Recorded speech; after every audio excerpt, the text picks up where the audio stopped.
Hello बच्चों, let's read the question.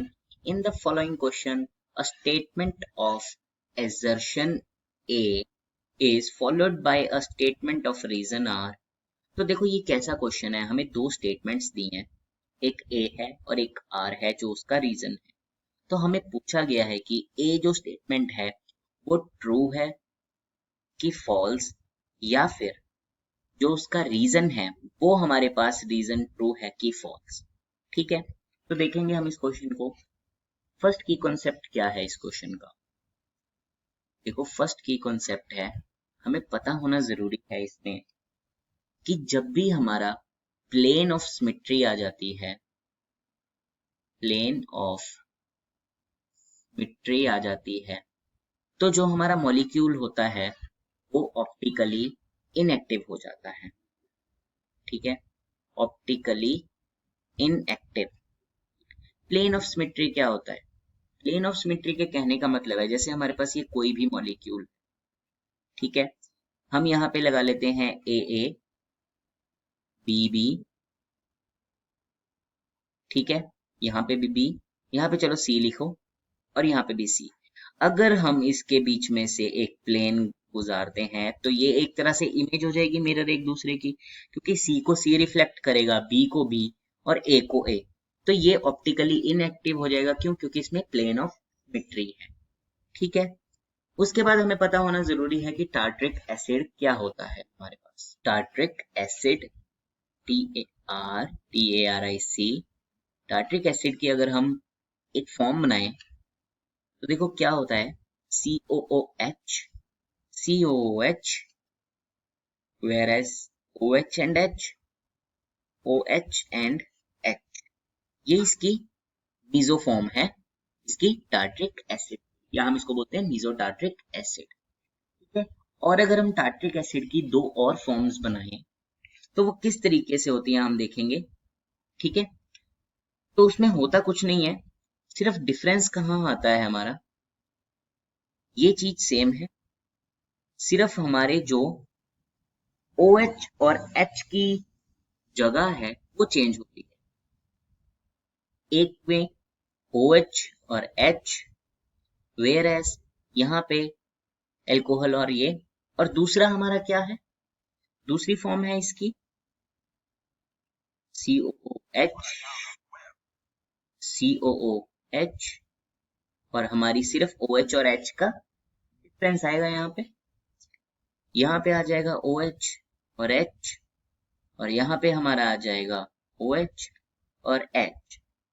तो देखो एक तरह से हम देखें, ये एक तरह से हमारे पास एनेंशियोमर्स, ये एक दूसरे के मिरर इमेजेस हैं, हम देख सकते हैं इसको। ठीक है, पर अब देखो हमारे को क्वेश्चन क्या पूछा, ये एक दूसरे के मिरर इमेजेस हैं, ठीक है, क्योंकि OH को OH रिफ्लेक्ट कर रहा है, H को H रिफ्लेक्ट कर रहा है, और इधर भी OH को OH और H को H, whereas COH तो दोनों में ही सिमिलर है।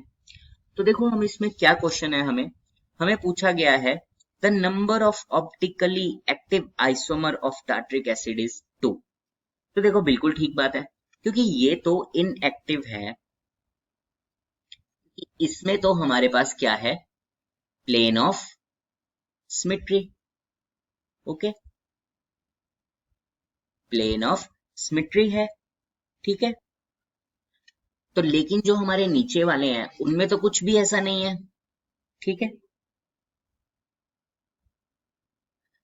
क्योंकि देखो उसमें तो कोई भी हमारा, अगर हम यहां से प्लेन गुजार भी देते हैं तो OH और H एक दूसरे को रिफ्लेक्ट तो नहीं करेंगे ना, तो इसका मतलब इसमें हमारे पास कोई भी इनएक्टिव होने का रीजन नहीं है। तो ये हमारे ऑप्टिकली दोनों एक्टिव होते हैं, तो बिल्कुल सही बात है, दो ही हमारे पास ऐसे हैं जो एक्टिव हैं। The number of optically active isomer of tartaric acid is 2, this is true. और दूसरा क्या है, tartaric acid contains 2 asymmetric carbons. तो देखो यहाँ पे हमारे पास दो ही कार्बन है एसिमेट्रिक, ठीक बात है, तो इसका मतलब हमारे जो रीजन है और उसके बाद जो हमारे ये दोनों ट्रू हैं, पर क्या इसकी जो ऑप्टिकल एक्टिव रीजन है वो इसका सही रीजन, मतलब हमारे को पता है कि ऑप्टिकली एक्टिव है, लेकिन क्या वो इसलिए है कि दो एसिमेट्रिक कार्बन है? नहीं। तो इसका मतलब, क्योंकि देखो यहाँ पे भी हमारे पास तो दो एसिमेट्रिक कार्बन्स तो प्रेजेंट हैं ही, ठीक है। तो अब हम यहाँ पे क्या देख सकते हैं, if both assertion reason are true, ठीक है, ये तो है, लेकिन रीजन इज करेक्ट एक्सप्लेनेशन नहीं। If both assertion and reason are true but the reason is not the correct explanation of assertion, this is right answer. तो क्या हुआ हमारा ऑप्शन सेकंड हमारा राइट आंसर हुआ है, ठीक है। बाकी क्या है, if assertion is true but reason is false, ये तो गलत है। इफ both are false, वो तो वैसे ही गलत है। तो देखो इस क्वेश्चन में हमने क्या क्या सीखा। हमने सबसे पहली चीज सीखी कि प्लेन ऑफ सिमेट्री होने से जो ऑप्टिकली एलिमेंट है इनएक्टिव हो जाता है, ठीक है, जो कि हमने रीजन से भी देखा कैसे ऑप्टिकली इनएक्टिव, और या फिर हमने कहें तो प्लेन ऑफ सिमेट्री क्या होती है वो हमने देखा है, ठीक है। उसके बाद हमने दूसरी चीज क्या सीखी, हमने सीखी जो टार्ट्रिक एसिड है उसमें एक मीजो कंपाउंड होता है, मतलब उसकी मीजो फॉर्म होती है, कंपाउंड नहीं हम उसको कहेंगे, फॉर्म होती है, जिसमें हमारे पास एक प्लेन होता है, यहाँ से प्लेन गुजर रहा है, उस प्लेन के कारण क्या होता है, ये आपस में रिफ्लेक्ट करते हैं, जो ऑप्टिकली है ये इनएक्टिव हो जाता है। But whereas if we see two more, उनमें क्या है ऑप्टिकली एक्टिव है, क्यों, क्योंकि उनमें कोई भी ऐसा अगर हम प्लेन गुजार भी देते हैं तो हमारे पास प्लेन ऑफ सिमेट्री नहीं रहती है, ठीक है। हमारे इसी बेस पे दोनों रीजन, मतलब एक स्टेटमेंट और रीजन सही है, बट ये इसका डेफिनेट एक्सप्लेनेशन नहीं, ठीक है। I hope you understand it well, best of luck.